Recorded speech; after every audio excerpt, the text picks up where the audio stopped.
दक्षिण भारत का सुंदर रेतीला तट। वहाँ एक गांव था जहाँ राजा नाम का एक लड़का रहता था। वह केवल नाम का ही राजा था। रहता था वह एक टूटी फूटी झोपड़ी में था। राजा के माता पिता बहुत पहले चल बसे थे।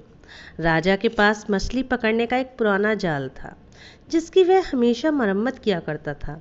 दिन भर पेड़ों के नीचे बैठकर बांसुरी बजाया करता था। समुद्र के किनारे मधुर गीत गाता था। बाकी समय वह अपनी झोपड़ी को साफ सुथरा रखने में लगाता था। राजा बहुत ही नेक दिल लड़का था। लालची भी नहीं था। वह सूरज निकलने से पहले ही उठ जाता, समुद्र तट पर अपना जाल लेकर पहुंच जाता। वह केवल अपने भोजन भर के लिए मछलियां पकड़ता। गर्मी, सर्दी, आंधी, वर्षा और तूफान की उसे परवाह नहीं थी। वह नियम से समुद्र तट पर जाता, समुद्र के किनारे खड़े होकर गीत गाता, बांसुरी बजाता। समुद्र की लहरें खड़ी होकर उसका संगीत सुनने लगती। एक दिन राजा के जाल में एक कोई मछली नहीं फंसी। उसने सोचा आज तो भूखा ही रहना पड़ेगा। तब तक सूरज भी काफी चढ़ आया था। वह कर्म होती रेत पर लंबे लंबे कदम बढ़ाने लगा। कुछ दूरी चलने पर उसने रेत पर कुछ देखा। वह एक सुनहरी मछली थी। अचानक कहीं से एक चील आई और उसे उठाने लगी।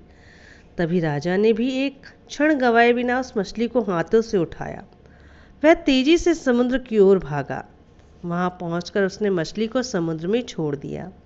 थोड़ी देर बाद वह पानी के बुलबुले बनाती दौड़ गई। जाती हुई वह बहुत सुंदर लग रही थी। रात को राजा सोया तो उसे बार बार सुनहरी मछली याद आई। उसे लगा जैसे वह कोई सुनहरी जलपरी थी। सो गलती से उसे पास आ गई थी। अगले दिन उसने समुद्र में जाल डाला। उसमें एक सुनहरा शंख आ गया। मछली एक भी नहीं फंसी। उसने शंख को वापस समुद्र में फेंक दिया। थोड़ी देर बाद फिर जाल डाला। इस बार भी वही शंख जाल में फंसा। उसने शंख को दूर समुद्र में फेंक दिया। हर बार वह दूरी पर शंख को फेंकता, पर हर बार जाल में वही शंख आ जाता। थक कर वह रेत पर बैठ गया। उसने शंख को भी रेत पर रख दिया। थोड़ी देर बाद शंख रेंग कर उसके पास आ गया। उसने शंख को अपने हाथों में उठा लिया। शंख बड़ा सुंदर था। वह शंख को घर ले गया। उसे एक साफ पानी की बाल्टी में डाल दिया। वह खुद घर के काम में लग गया।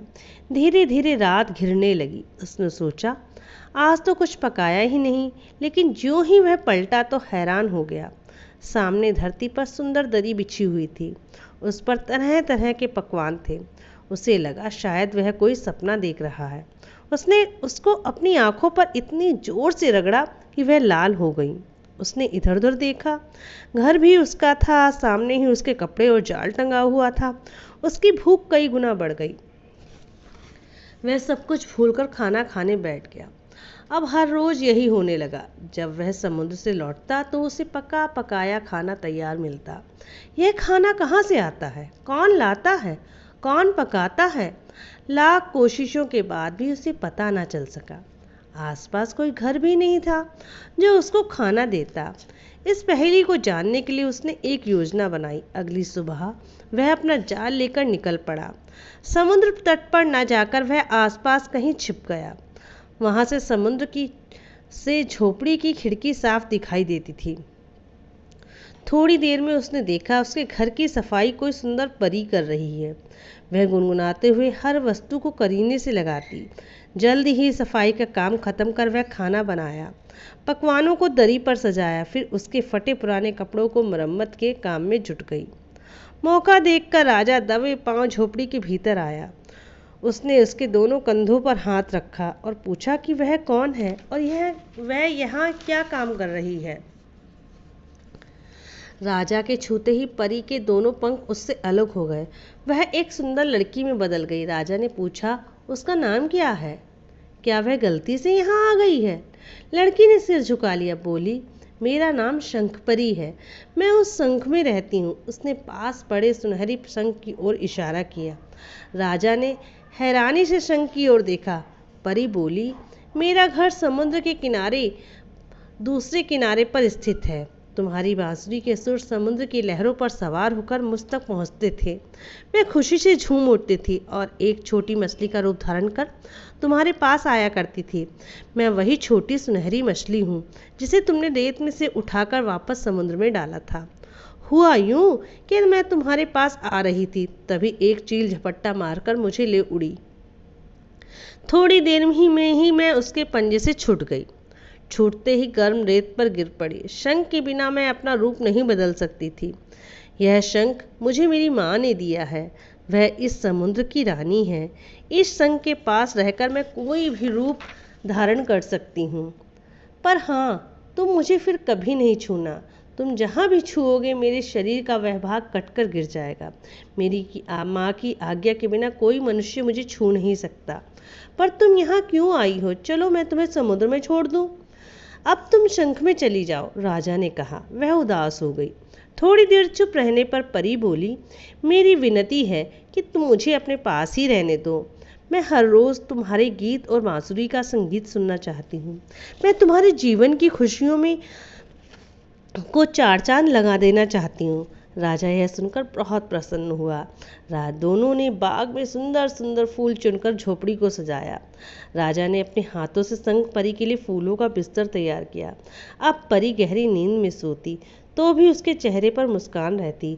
राजा घंटों उसे निहारा करता। इस तरह कई साल बीत गए। एक दिन जब राजा सो रहा था, उसके पास ही सिसकियों की आवाज़ें आ रही थीं।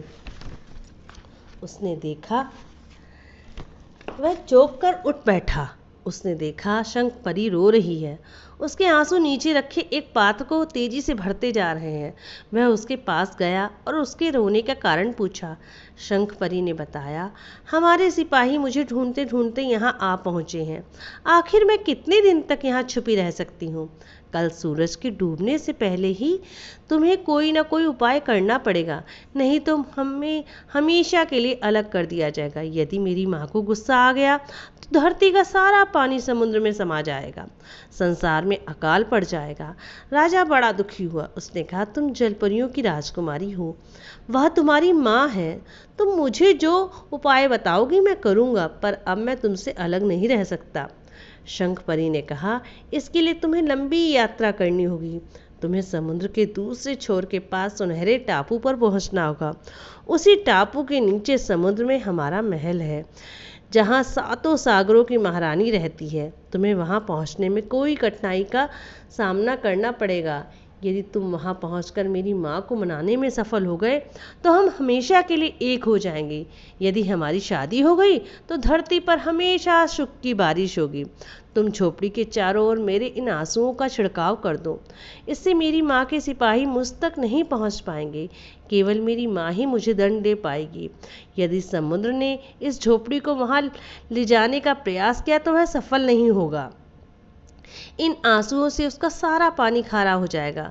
शंख परी ने अपना टूटा पंख उसे देते हुए कहा, यह पंख तुम्हें रास्ता दिखाएगा। तुम जल्दी से जल्दी लौटने की कोशिश करना।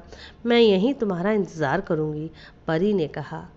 सुबह होते ही राजा यात्रा के लिए तैयार हो गया। वह अपनी छोटी सी नाव में बैठकर चल पड़ा।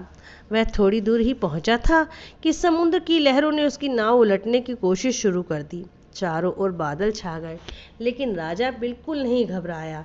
वह आगे बढ़ता गया। कई बार उसे लगा कि लहरें उसे निगल जाएंगी, लेकिन राजा शंख परी के दिए गए पंख के पीछे पीछे बढ़ता ही गया। राजा को हैरानी भी थी कि उन भयानक लहरों पर उसके हल्के पंख पर कोई असर नहीं हो रहा है। आखिर वह सुनहरे द्वीप के समीप पहुंचा। समुद्र के बीच से गहरे लाल रंग का एक गोला उभर कर आया। उसमें से समुद्र की महारानी बाहर निकली। गुस्से से उसकी आंखें लाल हो गईं। उसने 2 मगरमच्छों को आदेश दिया। उन्होंने राजा को पकड़ लिया। रानी बोली, तुमने हमारी बेटी को चुराया है, इसके बाद भी यहाँ आने का साहस क्यों किया? राजा ने शांत स्वर में कहा, मैंने उसे नहीं चुराया, मैं तो आपके पास उसका हाथ मांगने आया हूँ। कृपया करके हमें अलग ना करें। रानी ने कहा, तुम्हें जितना भी धन चाहिए वह मांग लो, पर मेरी बेटी को छोड़ दो। राजा बेबस था, चुपचाप सब सुनता रहा। ज्यों ही रानी ने अपनी बात समाप्त की, लहरों से उसे एक जोरदार धक्का दिया। उसकी नाव दूसरे किनारे की ओर तेजी से बढ़ चली। घर लौटने पर उसने देखा कि उसकी टूटी फूटी झोपड़ी की जगह एक आलीशान महल खड़ा था। भीतर जाने पर शंख परी ने उसका स्वागत किया और कहा, यह महल मेरी माँ ने तुम्हें दिया है। तुम यहाँ सुखपूर्वक रहो। तुम जो भी मांगोगे वह तुम्हें इस महल में मिल जाएगा। मुझे परसों तक वापस लौटना होगा। इस बीच मैं अच्छी तरह से इसे सजा दूंगी। वह बोली, तुमसे एक प्रार्थना है। अब कभी समुद्र तट पर बांसुरी मत बजाना, उससे मैं परेशान हो जाती हूँ। पर राजा को यह शर्त मंजूर नहीं थी। अगली सुबह राजा फिर अपनी नाव लेकर सुनहले द्वीप की ओर चल पड़ा। कई बाधाओं को पार करके वह फिर रानी के सामने जा पहुंचा। हाथ जोड़कर बोला, मुझे आपका महल और उसमें रखी कीमती वस्तुएं नहीं चाहिए। आप सब वापस ले लें और हमें एक दूसरे से अलग ना करें। रानी ने उसे फिर 3 दिन तक बाद आने को कहा। इसी के साथ समुद्र की एक तेज लहर उठी। उसने राजा को उठाकर समुद्र के किनारे फेंक दिया। घर पहुंचकर देखा कि वहां एक बुढ़िया बैठी रो रही है। वह शंख परी ही थी। उसने राजा को देखते ही कहा, अब मुझे जाने दो। ऐसा नहीं करने पर अगले 3 दिनों में मैं और अधिक बूढ़ी और बदसूरत हो जाऊंगी। मैं अपनी माँ की ताकत का मुकाबला नहीं कर सकती। 3 दिन बाद राजा फिर से सुनहरी द्वीप पर पहुंचा। रानी ने मुस्कुराते हुए उसका स्वागत किया। बोली, तुम एक सुंदर और स्वस्थ युवक हो।